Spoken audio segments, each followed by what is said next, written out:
So welcome to this webinar. This is demonstrating marketing's value to the business. So if you're a marketer, clearly this is going to be very relevant to you. It is all about showing value. It is all about the commercialization of what we do in marketing, but also for other disciplines, if you like, within the business. This is also something for you as well, because demonstrating the value of marketing is something obviously that is going to be key if we're looking to invest in marketing as a cost, as a budget, or as an investment of resources within our organizations and our businesses. So the importance of quantifying marketing's impact cannot be overstated. It really can't. And what I'd like you to think about as we go through this, and this is going to be a bit of a theme, if you like, for this particular talk, is the shift from viewing marketing as an expense or a cost to being an investment. This is a really important consideration, because if we're going to truly demonstrate marketing's value to the business, then we cannot see marketing as a cost or as an expense. It is an investment. In other words, it is something from which we would expect to see a return, because that is the definition of an investment. You're investing in something to see a return. If we see marketing as a cost, if we see marketing as a budget that we're going to spend implies that you are using that resource and you're not going to get anything back. So the key here is to shift your mindset from viewing marketing as a budget or as a cost to being an investment. So that's what we're going to focus on here. And one of the key themes that we will see when we start to do that is this whole idea of ROI, or in marketing speak, ROMI, return on marketing investment. So this is focusing on the returns that will be generated by investing in marketing relative to the cost of those things. So when I say investing in marketing, obviously that does imply there is a cost associated with it. And that cost could be broader resource engagement or commitment. So it doesn't necessarily have to mean capital cost, i.e., financial money, etc. It could be time spent within the organization focusing on marketing. It could be tying up people resource, so actually getting the commitment of people within the organization. So again, that could be the relative cost of this marketing investment. And the whole idea is clearly to make more from the investment here than the things cost in themselves, so that we actually see a positive return on marketing investment. And so that's what we're going to talk about as we go through this particular session. So to begin with then, to really be demonstrating marketing's value to the business, let's begin with some of the things that will help us to quantify the impact of marketing. So what kind of things would we be able to report to be able to demonstrate that marketing is actually adding value to the business? Well, we need to think of some key metrics, or some key things, measures, data, if you like, that will start to give us evidence that we're actually making some good impact with our marketing. Now, of course, if we can identify metrics that align with business goals, in other words, a higher level need to achieve, then clearly that is quantifying marketing's impact at a higher level. So the kinds of metrics that we should be looking at really are customer acquisition cost. So this is the cost associated with acquiring a new customer. Now that, from the value that marketing is bringing, can be very, very significant as a metric, because clearly we don't want to be spending too much to acquire customers, but we know we have to invest to acquire a new customer. So that's a key metric. And if we can keep that manageable, doesn't necessarily have to be low. The customer acquisition cost just needs to be considered, and it needs to be known. We can improve that all the time, of course, and again, that will be added value. Lifetime value of a customer, CLV or LTV, the customer's lifetime value, is a really important consideration here. So this is the total value a customer is expected to bring during their relationship with the company. So this is a longer term investment of marketing and a longer term demonstration of the value that we're bringing. Because if we are looking after the customer's journey throughout their relationship with us, then there's an opportunity here to have some metrics or some key performance indicators underneath that overarching measure of the value that that customer brings. Then again, that can be demonstrating value, because if we're supporting the customer's journey, if we're supporting their lifetime of engagement with us, then we can then demonstrate potentially within that that we're adding value. There's some obvious ones that most people would think and would associate with marketing, things like brand awareness. And of course, we know that we can measure that at some kind of level through things like surveys, listening through our social networks, or web traffic, the amount of people who we have reached and we've engaged with and are aware of the kinds of things that we do. And that would be a natural, obvious go-to metric that we would think about. But then we can go a little bit deeper, and this is what I'd recommend that you do is, beyond the typical brand awareness that marketing seems to be associated with in terms of a function for most people, we can actually start to then really push the engagement rates. That's an important one. This is the interaction levels and trends on social media platforms, for example. And also then the interaction with existing real customers. Now, a lot of this, as we're going to see in a minute, isn't in isolation. So when we look at demonstrating marketing's value truly to the business, we also have to consider that we're not doing this alone. So a lot of these things, particularly things like engagement rate, can be impacted by our collaboration with things like the sales team or customer service or maybe HR as well. So engagement is another key brand metric and a key value that we can bring, but it isn't something that we do alone. So it's going to start to tease out the fact that we need to be thinking in terms of our value, of where we can also add value internally to achieving those things. And I'll talk about that in a minute. And of course, then we've got the ROI or the ROMI, if you want to add marketing into that phrase, which is clearly the financial return from the marketing activities, the specific marketing activities that we do. So we have a number of different levels here, and there is a model which you might like to explore, because this one might help you to tease out a different set of levels, if you like, of marketing metric that will, allow you to demonstrate value from a tactical level all the way through to a very high level strategic perspective. And what this does, this marketing metrics continuum, it allows you to really emphasize how you're aligning marketing activities, marketing metrics, and marketing value against overall business objectives. So some of the stuff you're going to do is going to be very activity-based, some of it a little bit more operational, where you're bringing in some of the systems and processes, and you're saying, look, we can add value here as well. So there could be some efficiencies there that you might want to focus on. Some of these things will be outcome-based, and this could be about, helping to achieve revenue. It could be about customer acquisition, as we've just talked about, so increasing market share, for example. And then some of the ones that are much higher level will be the things that we might term leading indicators or predictive metrics. And these will be the things that will help to guide strategy in the future.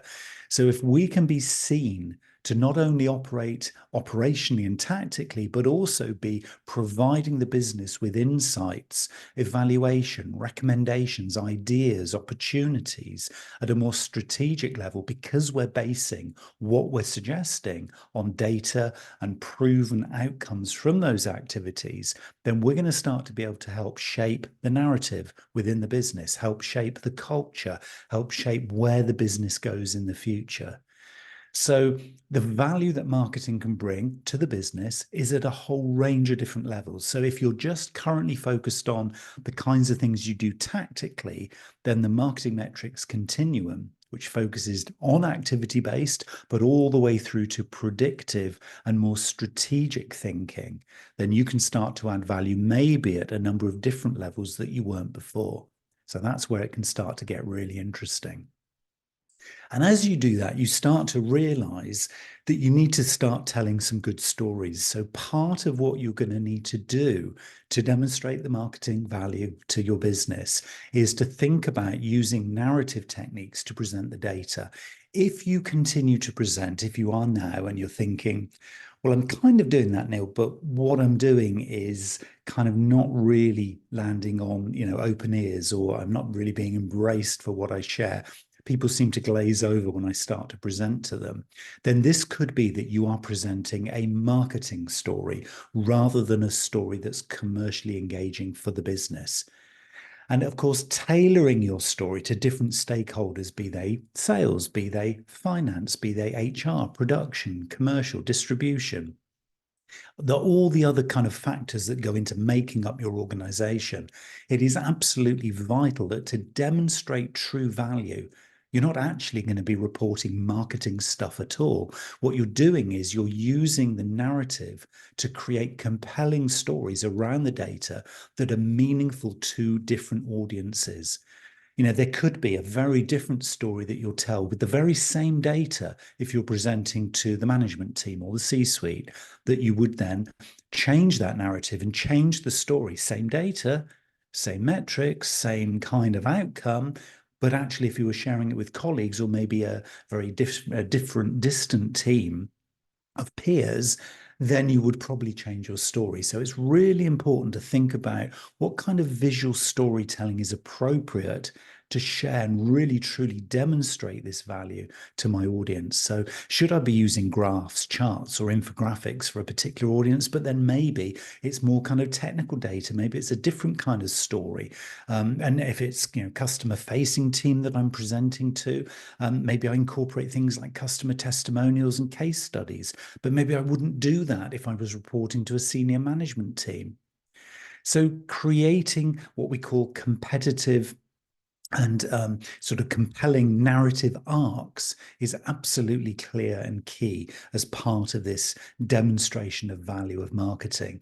I've got a webinar for you, which if you search out storytelling in marketing webinar on YouTube, you should find a recording that I've produced and recorded from a very recent webinar that was all about this topic, about setting up narratives and storytelling to different audiences. And it's absolutely vital that you get that bit right, because if you tell the story and try to demonstrate marketing's value to the business through telling a marketing story, unless your audience is fellow marketers, your story may well fall very flat. So that's key. It isn't just about the impressive data, it's about how you impress with that data. Now, one of the things that, irrespective of the audience and irrespective of the style of story and the kind of storytelling that you're going to do, one of the really key things that you need to do, and I've kind of mentioned this already a couple of times in different ways, but this is a really important point, is that what you're needing to do is bridge the gap between the marketing KPIs, your key performance indicators of how well you think you're doing against your marketing goals, with higher, more broad business objectives. So your task as a communicator, as a marketer, is to translate marketing metrics into business outcomes. Okay, so stop doing, if this is what you do, stop doing right now the reporting of, hey, here's how many people visited our website last month. I'm being a little bit facetious here, but a lot of us still do this. We report the numbers and expect everyone to go, wow, isn't that great? When actually what we could be doing is reporting what that means from a business perspective, how that impacts and affects outcomes for the rest of the business. In other words, the fact that our social media campaign hit this number of people, got them to do this particular behavior. Okay, great, but that's only for us to know. The business wants to know, yeah, but what's in it for us? What does that mean to me and my team over here? I'm not marketing. So talk to me, prove to me that this is worth me listening to. So demonstrating how your marketing initiatives are supporting broader business goals is absolutely key. So you need to think about some strategies and develop some strategies to consistently align those KPIs that you use and you report on and you obsess about, rightly so, but align those with business objectives. So you can start to map your marketing metrics against specific business outcomes. Now, if you're already doing this, you'll be there, sat there thinking probably, yeah, Neil, I already do this and it works.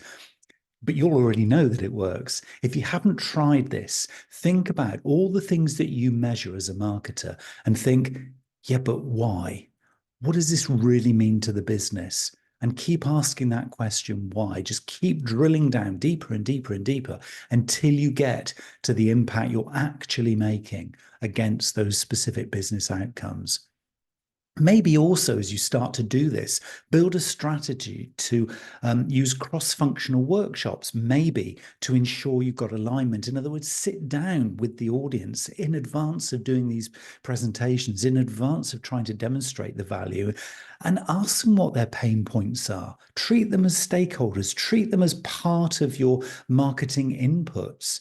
Really get to know where the challenges they are facing can be met by the marketing you're doing.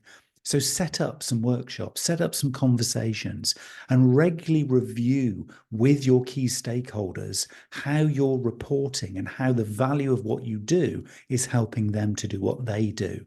Because there's no better way of forging cross-functional relationships within any kind of organization than truly listening to the pain points and then doing something on your part to help solve their problems. Think of them as customers, because really they're internal customers of yours. So there's a lot you can do with this, and it can be hugely powerful for not only building those relationships, but also back to demonstrating marketing's value to the business. It doesn't have to be financial. It can be fostering great internal communications. That could be a huge benefit that marketing brings to the business. And then, of course, using objective and key results to align and connect marketing objectives with these overall business goals. And you can keep moving and adjusting these things. And because you're now in this relationship with your stakeholders, keep asking, keep listening, get them to reflect back on what it is you're doing.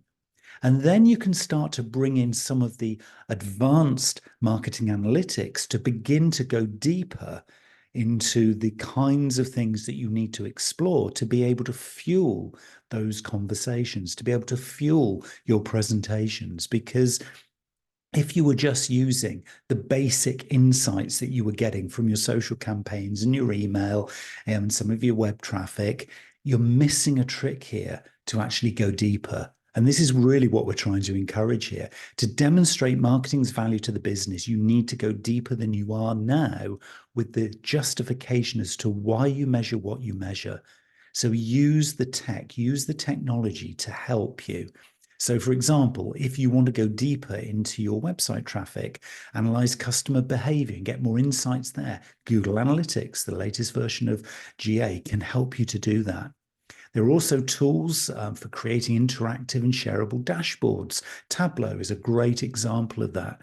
HubSpot, you can integrate various marketing channels for very detailed performance reports that cut across various different marketing channels, because you might need to report the interrelationship between things.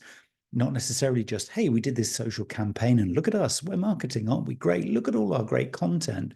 But actually then see how that plays out elsewhere in the communication channels that you're sharing. And also then in real life customer situations, when your salesperson goes in to visit a client, what actually happened then?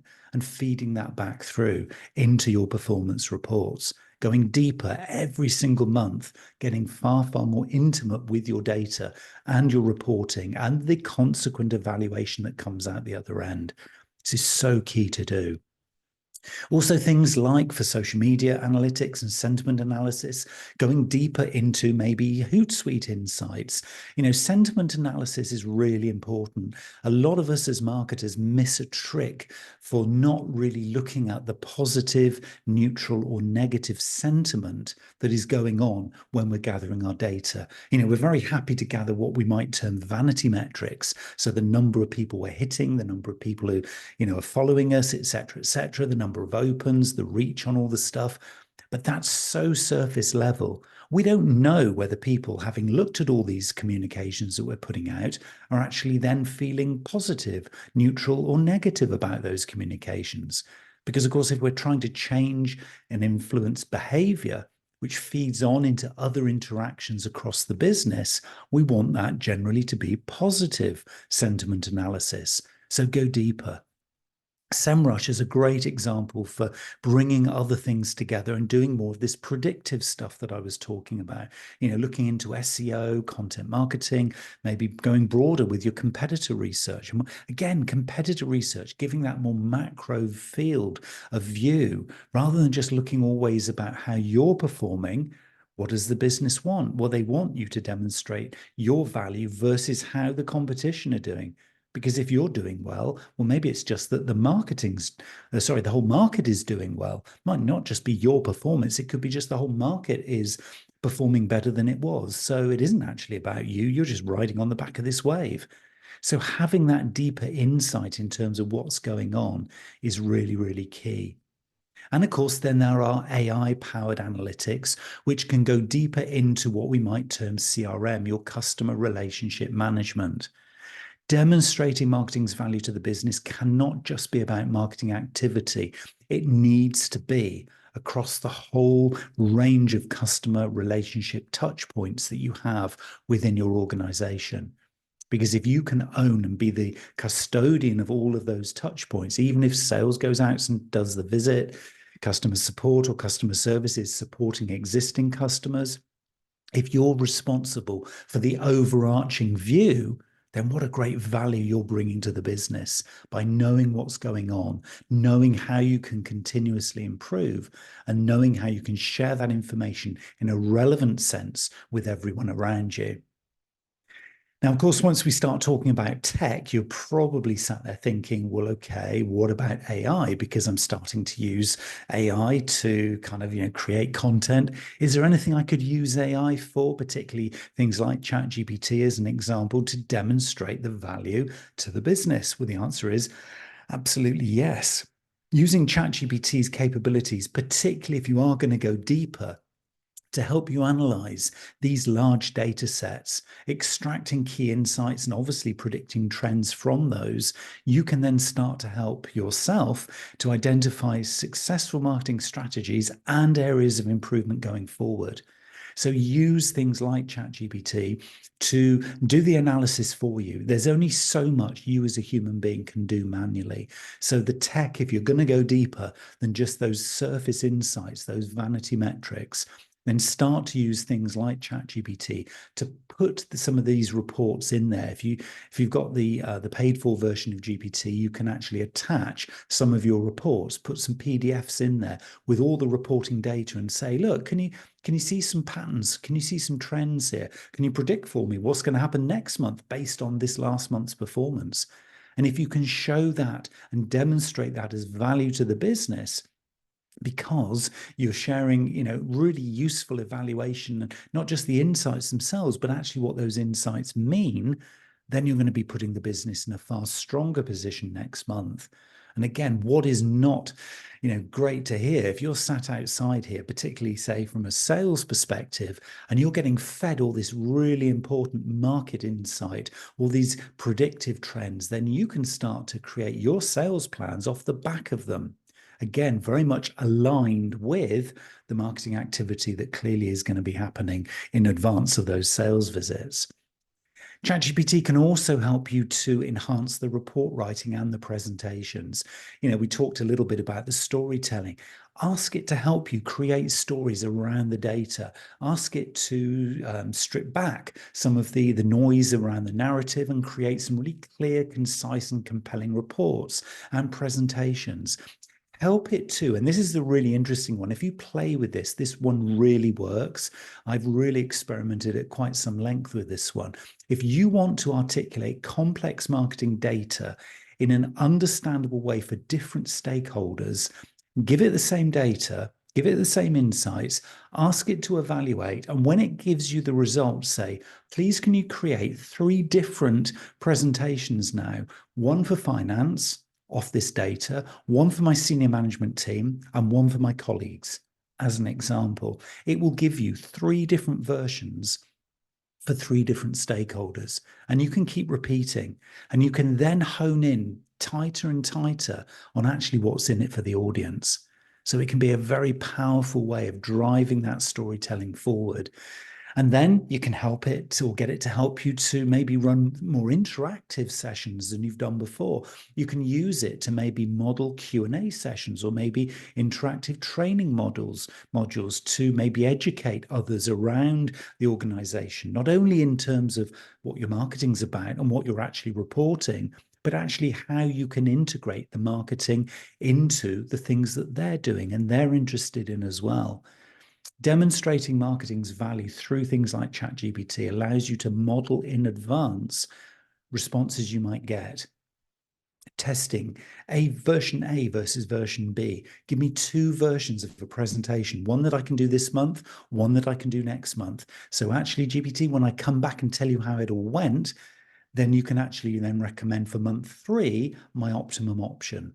Wouldn't that be great? So you could continuously learn about your performance, not only in the data itself, but actually how you can begin to more effectively demonstrate the value of that data to the rest of the business.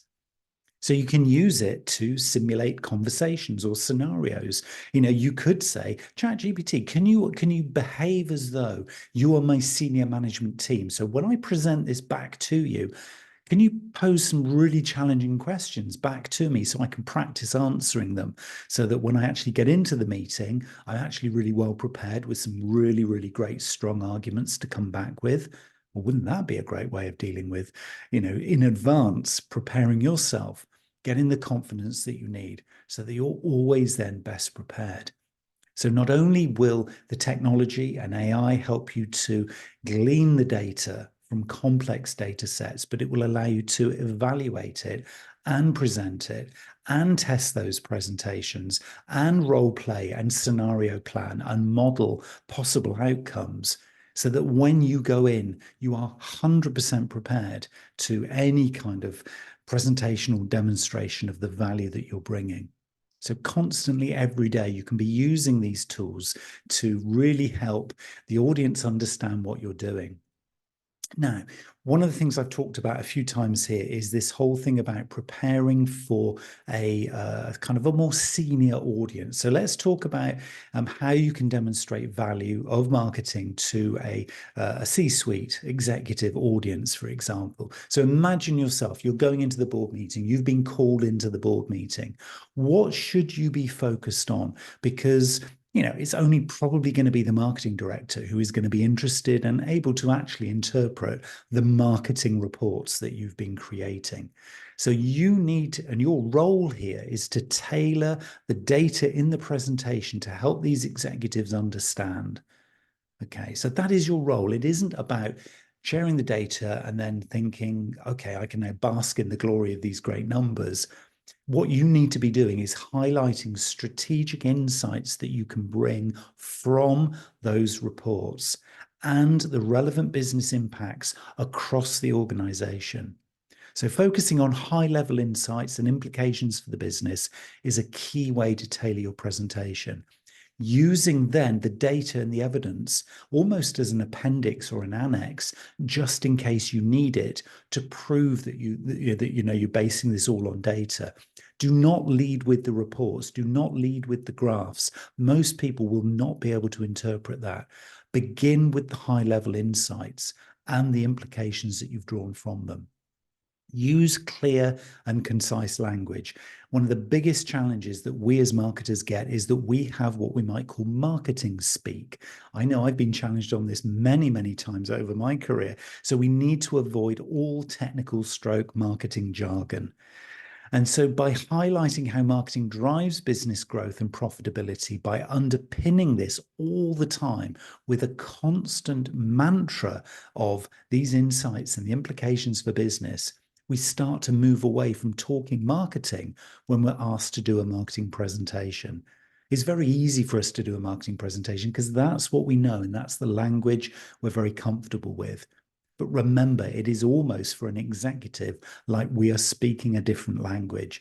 So figure out how you can use a model, maybe like the pyramid principle, to organize your information in a way that suits their decision-making processes. Because why are you in that meeting anyway? You haven't been called into that meeting just for fun. Executive time is very precious time. It's worth a lot to the business. So how can you prove that and demonstrate the most value? Well, it is to applying the wisdom based on the knowledge, which is underpinned by the information, which is served by the data. So don't produce data. They're not interested in that. They don't understand that. They don't need to hear that. It's there in the background if you need to call upon it, if challenged, but you don't lead with it. You don't lead on the information. The information is just the context setting. You might just drip feed a little bit of that into the storytelling, but you probably won't. The next bit is key. Share the context of that information.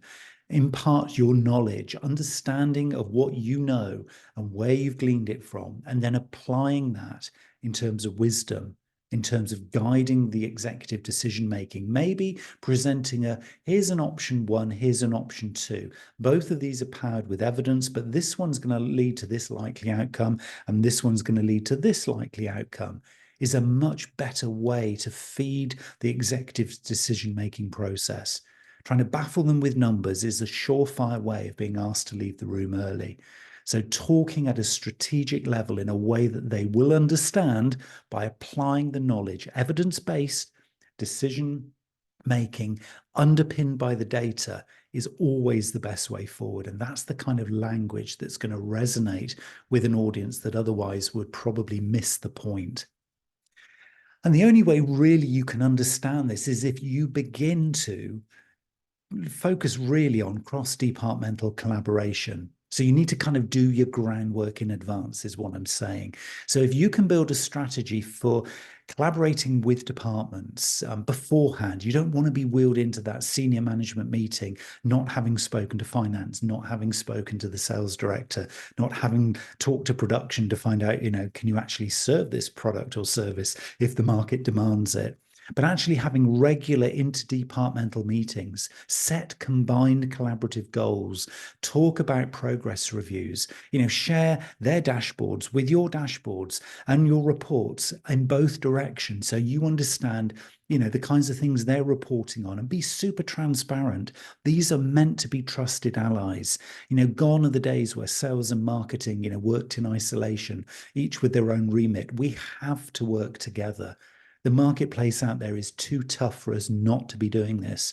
And one of the key ways of demonstrating marketing's value to the business is to be the leader in these kinds of collaborative meetings.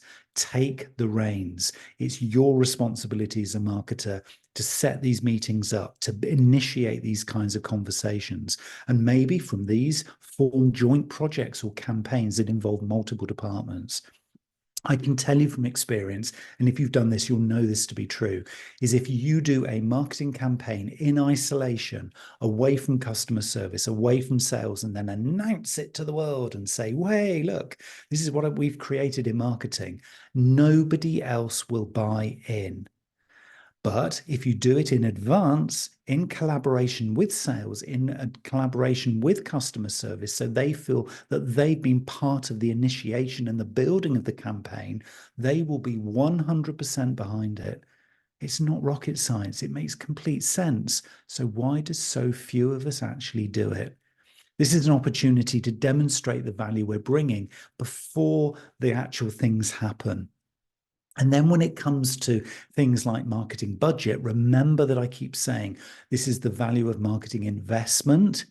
Well, you're going to be on the front foot, because who wouldn't want to invest as a management team in a project where it was all set up across multiple departments? The finance director in there, knowing that their finance team has already bought into your project or your campaign, well, they're going to give the green light to the budget. Of course they are, because their team's involved. Same with the sales director. Sales director won't be sat there with their arms folded thinking, well, I don't know anything about this. They know their salespeople have already been involved in your team meetings.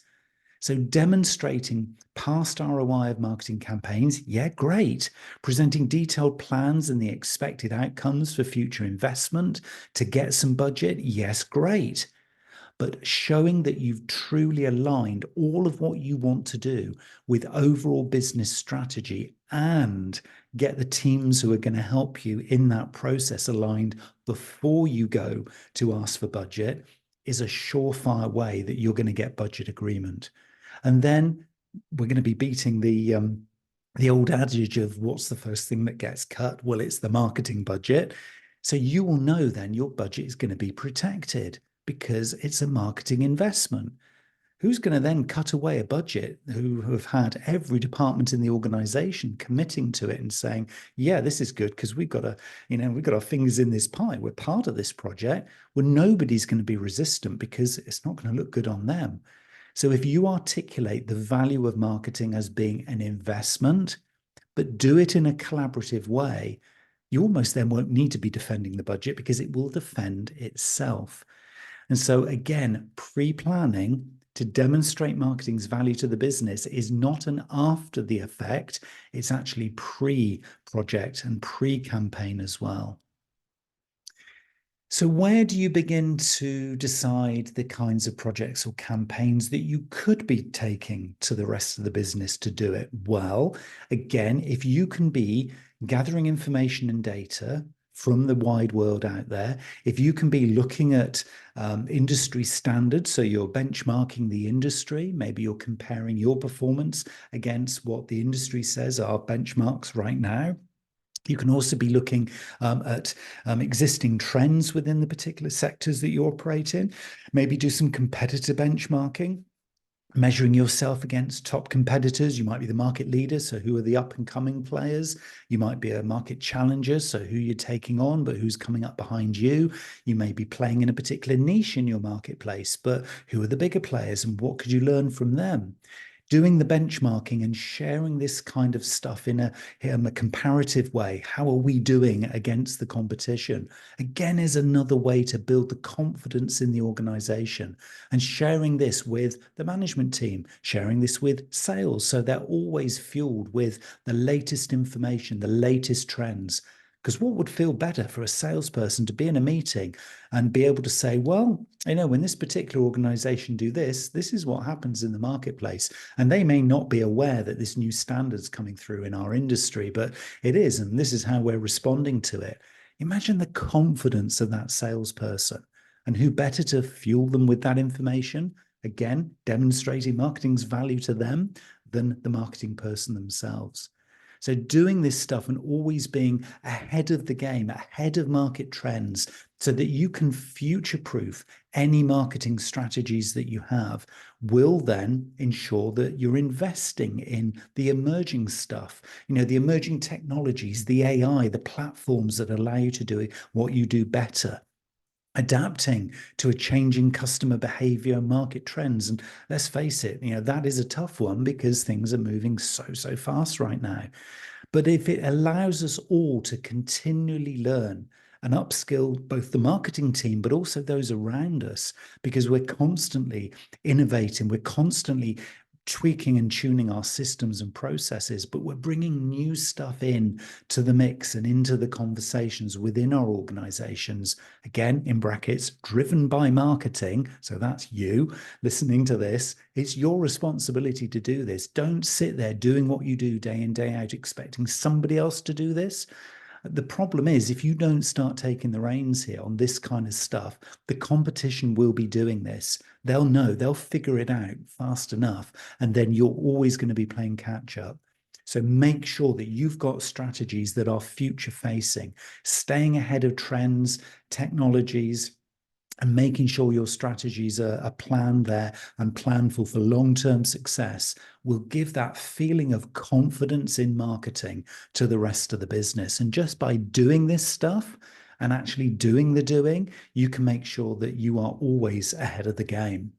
And it opens up this thing. You may well have heard of this particular sort of marketing or business model. It's a broader business model. It isn't just marketing, but blue ocean strategy, where you can, if you take this mindset, you can really open up opportunities that will excite, will invigorate, will empower, and will impassion the business to do new things and innovate and really take a forward step rather than always being reactive to what goes on in their marketplace.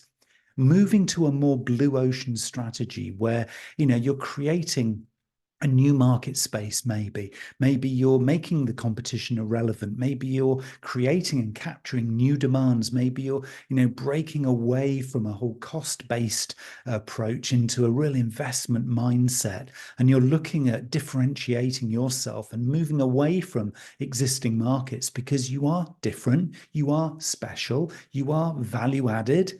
This is a great way of actually demonstrating marketing's value to the business because it is so innovative. And there's a real energy that comes from Blue Ocean strategy, not just repeating what you did last year, not just adding a little bit onto the targets or onto your plans from last year and saying, hey, we got our plans for this year, but looking at it, critiquing it, having those collaborative conversations and saying, what if? What if we had unlimited budget? What if our resources were untamed? What if we could develop any product or service to meet our customers' demands? What if, etc., etc. And it'll give us an opportunity, a really clear opportunity for adding new additional value. So not only the existing value that we add, but new value that we might not have seen before. And when we do that, it brings into play probably the last, maybe the most important element of all of this that goes beyond just purely collaborating and presenting well and telling great stories, building great relationships, demonstrating through evidence and data the amazing stuff that we're doing, but actually harnessing what we call feedback loops. So using feedback as well in this mix for continuous improvement, using feedbacks to demonstrate ongoing value. So thinking of things like, how can we collect on an ongoing basis stuff that we can really listen to and add into the mix of the things that we're going to be talking about? So things like customer feedback surveys, social media listening, regular internal reviews and team feedback sessions, A/B testing, market research, etc., etc. These are all ways that we can continuously learn, continuously improve, and continuously listen to all things that go on around us. If you've listened to my stuff before, you'll know that I always talk about mindful marketing. And what I mean by that is not necessarily just all about Zen and tree hugging. When I use the word mindful, I mean just being awake, being in the moment, being present, truly listening, and then adapting our thoughts, our strategies, and our behaviors to what we see so that we're always there, always current, always relevant, and always informed. Remember, being current, relevant, and informed is that almost that panacea of a marketer. It is that kind of ultimate goal, current, relevant, and informed. That's what we need to be to demonstrate marketing's value. And if we go into a feedback loop, we can then emphasize the importance to everybody of feeding in this iterative process of continuous improvement. So we can learn, we can build, we can measure, and continually loop around as we learn more, as we build more, as we measure more. And being in that loop is such a great, productive, energizing place to be. If you're in an organization that doesn't celebrate continuous feedback and doesn't celebrate continuous improvement, there is work to be done. If you already are and you say, yep, we've got a process for that, then just sit back for a moment and just reflect on the kinds of things that are going into your feedback loop. Are there new things you could put in there? Stakeholder feedback. Is there stuff from a macro level? Is there stuff from other industries that you could feed into this so you can just get better and better and better?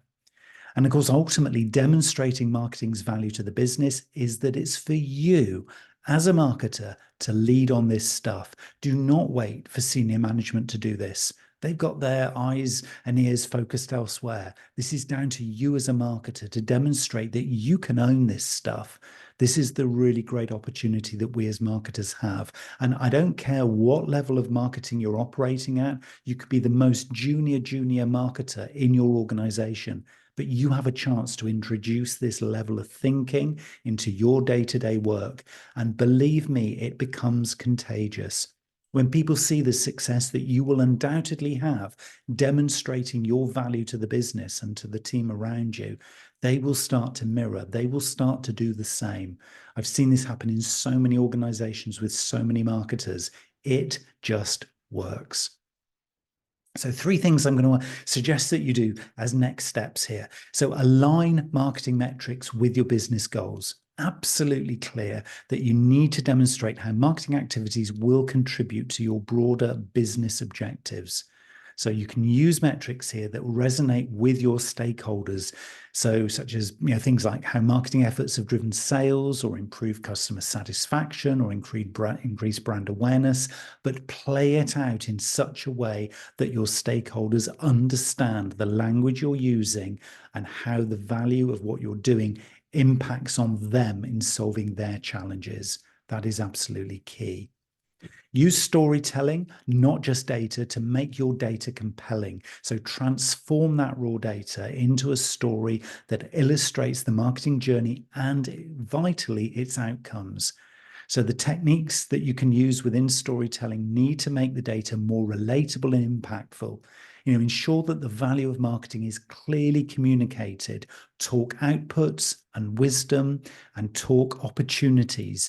Don't talk data. The data's there in the background, remember, but it's the confidence that you go into in terms of things that you're recommending as next steps that is absolutely key to demonstrating marketing's value to the business. And overall, if you want to demonstrate the value of marketing in your organization, the absolute number 1 key is to foster these cross-departmental collaboration relationships.